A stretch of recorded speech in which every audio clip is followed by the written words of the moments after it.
Yeah, we've had worse cold air outbreaks, but certainly that doesn't mean this is going to be very comfortable for us. Some of the coldest air so far this season is headed our direction. I've got the latest on the forecast and the long-term outlook that has even colder air coming in. Encouraging news. Positive trends continue. With the COVID numbers continuing to move in the right direction, we begin to see more restrictions lifting. We'll have the story. Also, Super Bowl firsts. We're all going to enjoy the Super Bowl a little different this year. I'm not hosting the party. The party was officially canceled a couple weeks ago, and I've had to recalibrate. Andrew Horansky shows us how some are changing tradition to ensure Super Bowl Sunday is not a recipe for a super COVID spread. And first sign of spring. Spring training right around the corner for the Indians. Jimmy Donovan gives us a closer look at how the team is preparing for sunny Arizona. From the WKYC studios, this is What's Next. Good evening, I'm Russ Mitchell. And I'm Sarah Shookman, and you will know it the moment you step outside. The polar vortex is on the way. Dangerously cold weather is coming, and it's not going away anytime soon. We haven't seen temperatures like this in a while, but Chief Meteorologist Betsy Kling is keeping an eye on everything and is here to break it down. Hi, Betsy. Well, it is definitely cold out there. As I stepped outside earlier, I was like, whoop, it definitely is kind of the take your breath away kind of cold. Temperatures currently are in the 20s, but the wind chills are down in the single digits and low teens. And right now we are about 10 degrees or so colder than where we were.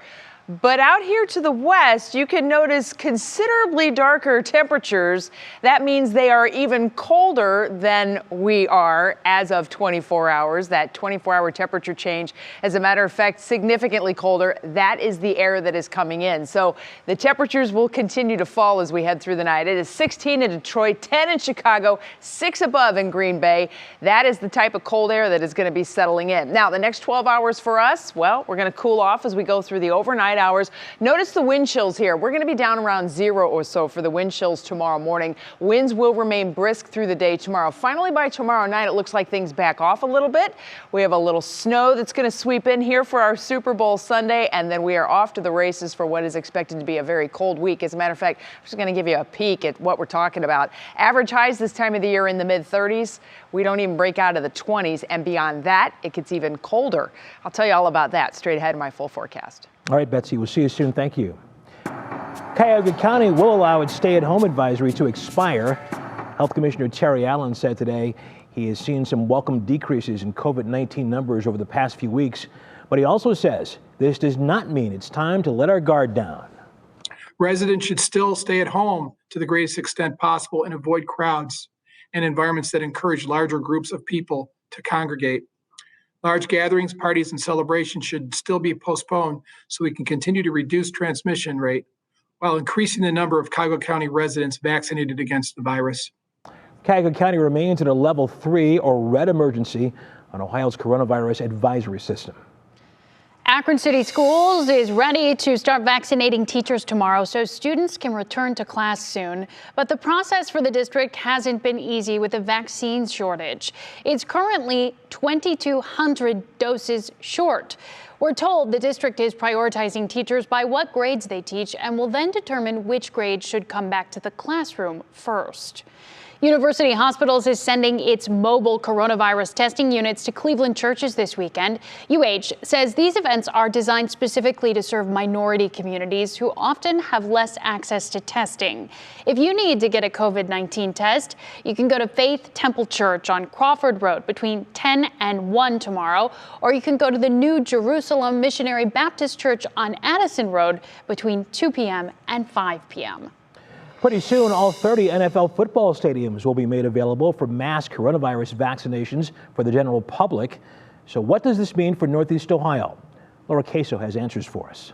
The NFL is looking to ramp up its efforts, hoping to get more Americans the COVID-19 vaccine. The league told President Joe Biden that it is making all of its football stadiums available for mass vaccination sites. Here's what NFL Commissioner Roger Goodell had to say during his annual pre-Super Bowl press conference. This was a year where we were all challenged, we all had to adapt, and we had to find innovative solutions to challenges. And I couldn't be prouder that the NFLPA and the NFL worked together in, I think, unprecedented fashion to be able to find those solutions together. Right now, 7 NFL teams are hosting COVID-19 vaccinations at or near their stadiums, not including the home of the Browns, First Energy Stadium. Governor DeWine has explained, as of right now, each provider in the state will do their own scheduling. A spokeswoman with the Ohio Department of Health tells 3 News the state started vaccinations in neighborhoods, pharmacies, and local health departments so people would not be waiting for hours at centralized sites. She then writes, "We will move to a combination hybrid style of both small and mass vaccination sites in a couple of weeks when we hope to get more vaccine." We do know there have been several mass vaccination sites locally, like here at the Berea Fairgrounds. Lorain County also has 3 sites. In the walk-in, we did 1,000 people, and then the 2 drive-thrus, we did 500 each. He says the mass vaccinations are working in his county. Yeah, each community tries to figure out how to do it best. And so a great example would be the state decided they wanted to have multiple partners so that we could get people who really need an appointment more opportunities at appointments, and people who were ambulatory could really get to one of our mass vacs, they could do it. President Joe Biden is calling for 100 mass vaccination centers across the country. As of now, the state waits for vaccine. It's the biggest problem we face. If we did open up stadiums in Ohio for mass vaccination sites, there are factors to take into account, like the weather, transportation, but most of all, the number of vaccine coming in. Remember, right now, the state is still getting through groups 1A and 1B, and we reiterate, even if you register at a bunch of places, be patient. Providers can only go by age. The oldest Ohioans, of course, go first. That's patience so important in these things. All right, Laura, thank you. And as Laura mentioned, it is Super Bowl weekend, and tonight the CDC is urging Americans to keep it from becoming a super spreader event. Here's Andrew Horansky with ways to play it safe. It is a weekend of firsts. First time a home team is hosting the Super Bowl. First time a woman is officiating the game. And the first time we're watching in a global pandemic. Let's take precautions to limit the spread of COVID-19. I encourage everyone to celebrate in small groups. Tonight, the mayors of the battling cities are teaming up in a PSA, while the CDC says it's best to stay home, and Dr. Fauci has a warning. As much fun as it is to get together in a big Super Bowl party, now is not the time to do that. Mitch Lieberth of Lakewood knows all about big parties. My parties are normally about 30 to 40 people. Not this year. I'm putting together goodie bags for folks who normally come to my party, and I'll be delivering the goodie bags this weekend, Saturday and Sunday. Full of candy, soup mix, and things related to pirates and treasure. As even small gatherings may not be the safest play, those COVID variants believed to be more infectious, threatening to encroach on celebrations everywhere. It's a perfect storm to have cases spread. Gotten lucky having a party like this in the fall are going to find that their luck is running out. Fumbling when it could have been avoided. The game kicks off at 6:30, and last call for bars and restaurants is 11 in Ohio, so patrons should be able to see the whole thing in public if they so choose.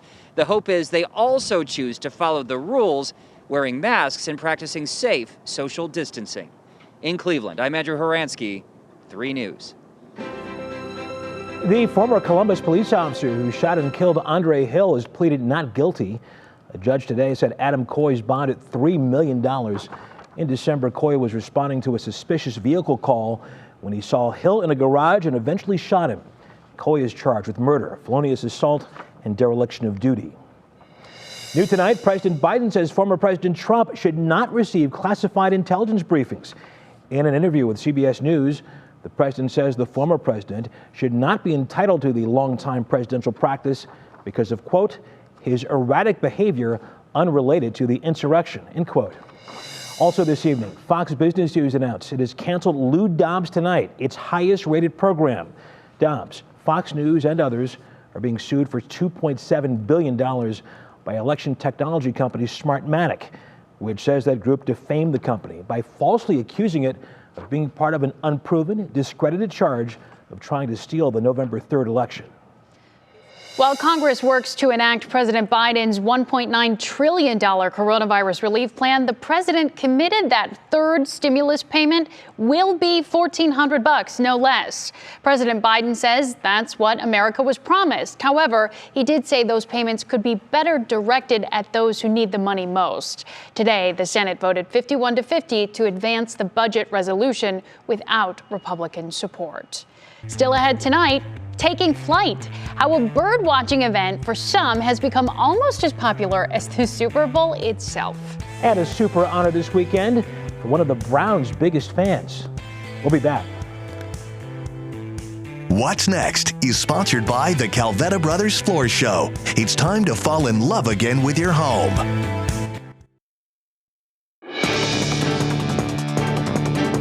In case you missed it, here are some of the top stories from this week. Capitol Police Officer Brian Sicknick was laid to rest at Arlington National Cemetery after being honored by lawmakers and members of law enforcement in the Capitol Rotunda.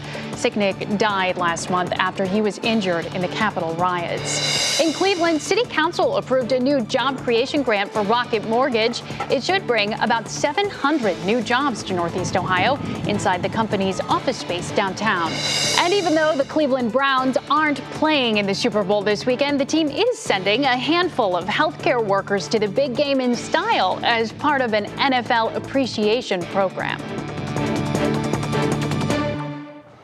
Of course, the Super Bowl is the biggest day of the season for football fans. But did you know that Super Sunday means something else to those who love birds? Many will hit the outdoors, binoculars in hand, in search of a very special bird, the superb owl. Photojournalist Carl Bachtel has more on this growing phenomenon. The stadium is ready and the final practices are underway. But not all will be watching the Super Bowl. They'll be searching for the superb owl. It's kind of like a big treasure hunt for people to finally find an owl in the wild. Ryan studies the rare spotted owl out west. Here in Ohio, owls abound, if you can find them. They blend in so well. So you could be out there and thinking you're not going to see them or they're not there. And then boom, there it is. Diana and her sister spotted this barred owl. You might see great horned owls, long-eared owls, along with barred, screech, and saw-whet owls. Two winter migrants to our state are the beautiful short-eared owl, these images captured by Chaley Ingold, and snowy owls have returned as well. They are all truly superb. It's one of those things where you feel a sense of accomplishment after you see one. And then if you get a good picture, you get to remember that feeling of sitting back and saying, I did that. Superb Owl Sunday is growing in popularity across the country. There's just something about them. Not to sound corny, but it's pretty magical, and then it's like, oh my gosh, there he is. Anyway, owls are much more important than football. I mean, in the end, can you tell me who won the Super Bowl from 10 years ago? Probably not. But what you will be able to tell me is that first moment you saw the snowy owl for the first time. Very true. In Cleveland, Carl Bachtel, 3 News. Okay, that's interesting logic there, but looks like an interesting day for those who are prone to watch birds. Bird watchers, I guess they call them. Yes. I'm dying here, guys. Those owl watchers out there. I don't think I'm joining them. Too cold for that this weekend, Betsy. It is definitely going to be cold out there, but I'll tell you what, the bird watchers are hardy folk, and when you have a chance to see something special, you're going to take that risk and get out there. Just make sure you bundle up. Tomorrow morning is not exactly going to be a picnic. I mean, we will have wind chills down around 0 through the morning. By the afternoon, the wind chills will climb all the way into the teens to near 20. A heat wave coming our way. The best news of all is that as the day goes on, the wind speeds will be coming down. So the very brisk winds that we have dealt with through the day today will finally subside. We'll get to see some sunshine tomorrow, but notice that the temperatures are going to stay in the 20s. A few flurries passing through Northeast Ohio this evening. You know why? Because we got more cold air coming in. Right along that front edge of cold air, we'll oftentimes get little showers that bubble up and the snow showers pass through. We're still sitting pretty. Look at Dover, tropical Dover at 30 degrees. It's in the low 20s though in Elyria, and the pinks are not that far away. Remember, up in Detroit, it is 16 degrees. It is 10 in Chicago, 4 in Minneapolis, 3 in Marquette. You see where things are going, and there's even colder air sitting up here in Western Canada.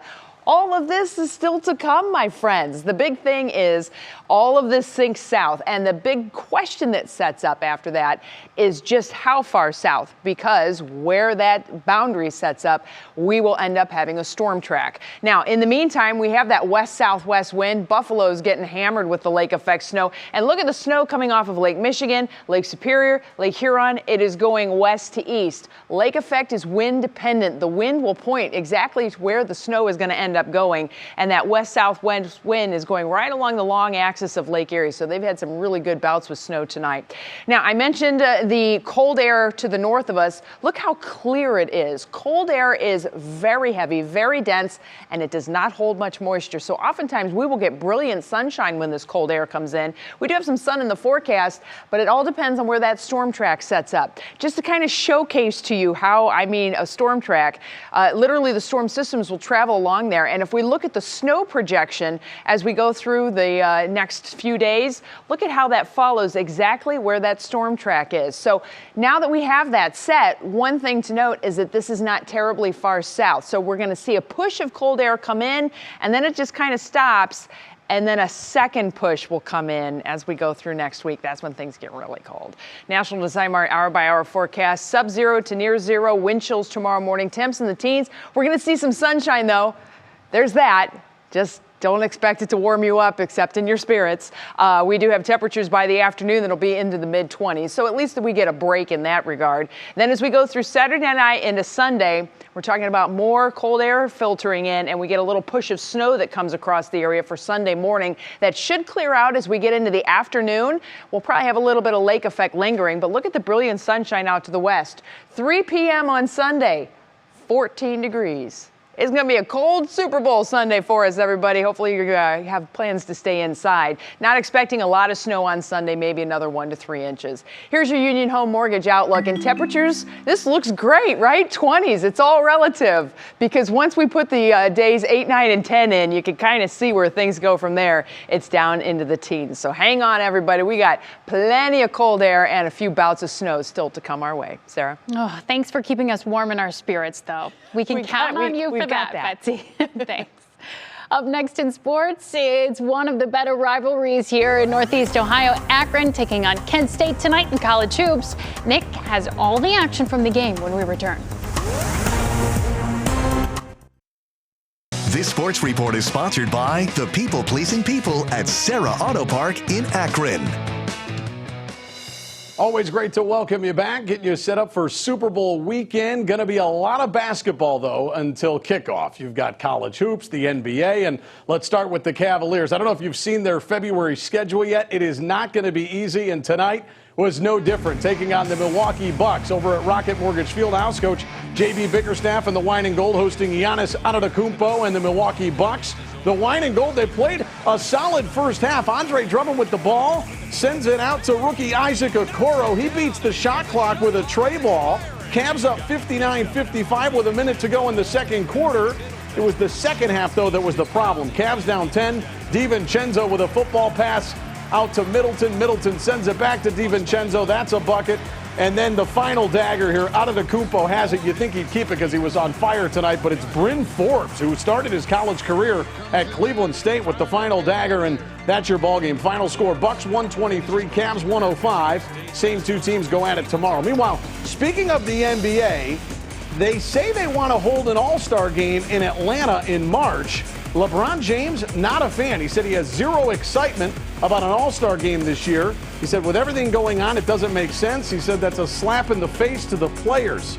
Wow, probably not smart to get him upset, right? All right, college hoops now, one of the best rivalries in college hoops, especially here in Northeast Ohio. Kent State hosting Akron at the Mack Center. The Zips and the Golden Flashes, when they go at it, it's a lot of fun. Coach John Gross and the Zips ready to roll in the first half. The Zips in blue, they have it. Some nice ball movement. Brian Trimble finds himself wide open, and just like that, it's 29-14 Akron. Still first half. Lauren Christian Jackson, he sends it out to Michael Wynn here. He drains the triple. Akron led at halftime 38-18. The Zips hold off Kent State 72-61. Let's head up to Rochester, Michigan. First place Cleveland State visiting the O-Arena to battle Oakland. second half action. Check out the backdoor cut here. I feel like I was watching Princeton. Demoy Hodge lays it in. CSU goes up 67-51. Oakland trying to close the gap here, but Yahil Hill, he steals the ball, lays it in, and that's your ball game. Cleveland State wins 80-72. The first place Vikings now 13-2 in the Horizon League. Super Bowl Sunday, can't wait. I mean, what a matchup between the Kansas City Chiefs and the Tampa Bay Buccaneers. This is actually a rematch from earlier in the season, and if you're a Chiefs fan, heck, if you're a Browns fan, you know how important Tyreek Hill is to that Chiefs offense. He has 282 receiving yards in just 2 playoff games, and nobody knows his importance more than Patrick Mahomes. He's just a guy that comes with energy, and he comes with that work ethic every single day. We ask him to do a lot. I mean, you obviously see he's always running down the field, catching these long plays. He's running intermediate routes. He's running jet sweeps, and he wants to take every single rep. Hey, if you're from Cleveland, you know this is the first sign of spring, right? The Indians equipment trucks heading to spring training. They hit the road earlier today, and pitchers and catchers, this will warm me up during this winter vortex, right? Spring camp opens up February 17th. That's when pitchers and catchers report, Russ, to Goodyear, Arizona. Can't wait. Can't believe we're going to be talking baseball here soon. I know. It sounds great. All right, Nick, it's the moment of truth. Who you picking on Sunday? Oh, man. I guess, you know, they say Father Time is undefeated, right? But I think Tom Brady and LeBron James continue to prove that wrong. Tom Brady, he's like a fine wine, Russ. He gets better with age. I'm going to go with the Buccaneers in an upset. Wow. All right. Very good. Mr. Donovan going with the Chiefs, so I see quite a conversation on Monday. Looking forward to that as well. You got it. We'll see ya. When we come back, a special honor for a special Browns fan. Stay with us. One Cleveland Browns fan is now a Hall of Famer himself. Meet Ray Prisby, an absolute diehard fan. The man only wears brown and orange, and he is now an official inductee in this year's class to the Ford Hall of Fans, which was started in Canton in 2019. The Youngstown native is known as Show Dog and has an encyclopedic knowledge of Browns history and stats, and he becomes the first Browns fan in the growing Hall of Fame. Congrats, Ray. Congrats, certainly. And as the Chiefs and Buccaneers get set to do battle this Sunday, employers should probably brace themselves for the Super Sick Monday that will likely follow. New data shows that about 25% of those plan on missing work completely. 61% say they plan to drink as much or more alcohol than in previous years. And 87% say they plan to eat as much or more than usual. And Sarah, I guess we're not talking really about yogurt and cottage cheese and stuff like that there. You gotta have the wings and pizza, and this year you get it all to yourself because you're watching it at home. Where are you gonna go? Exactly. Stay warm this weekend, friends. 3 News Go begins at 5 a.m. Have a great night and a safe weekend. We'll see you.